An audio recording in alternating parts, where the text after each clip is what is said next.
Funerals in winter. The sound of funerals in winter is the rustle of hands in pocketbooks, searching for handkerchiefs to wipe noses, dry eyes, hide away old chewing gum. It is the hush of black and gray wool coats brought out only for this kind of day, with pockets full of cough drops and forgotten parking stubs. The sound of heels crunching on snow, breaking through top layers of ice, or struggling through what is newly fallen, without touching what is beneath it all. That poem appears in the latest issue of Bear Paw Art's Journal, which I say latest, but it's actually the inaugural issue. It's a great new endeavor started by Gwen Hart. So if you enjoy poems that are metrically informed, meter vibes, even if they may not necessarily be specifically formal poems, check out Bear Paw Art's Journal. I'll put a link down in the description below. There's a new poem by Denise Duhamel, one by Sheila Black.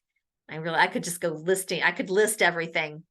Things are also paired with some cool artwork as well. So great thing to check out. The poem was originally accepted by a journal called Urban Spaghetti in 2006.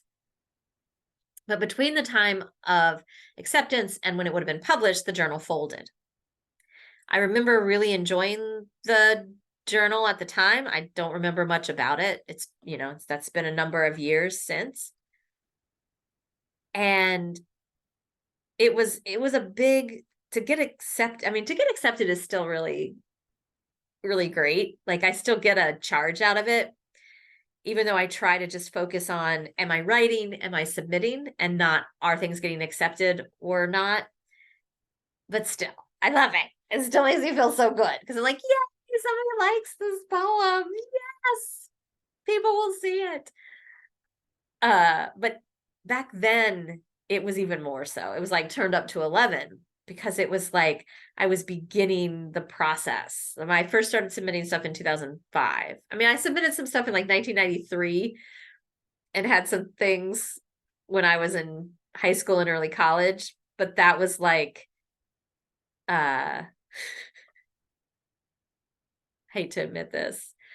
I think it was called like Poetry Society of America. It was like one of those anthologies that's like this thick and they charge you $50 for it, and everything gets in there. And you think when you get in as a teenager that like, I'm getting published. And then you look at it and you go, oh, I see. Here is your $50 for this anthology. And also the magazine Industrial Nation. I had a poem in there as a college student. But so 2005 is really where I start to say, this is where I started submitting stuff. And it was very exciting to have the poem accepted, and sort of heartbreaking when the journal folded. So it makes me very happy. So 2006 JSK feels very happy that this poem finally found a home, and a home as good and loving and caring as Bear Paw Art's Journal, and with Gwen Hart as a caring and conscientious editor. So makes me feel so good. So thanks for stopping by.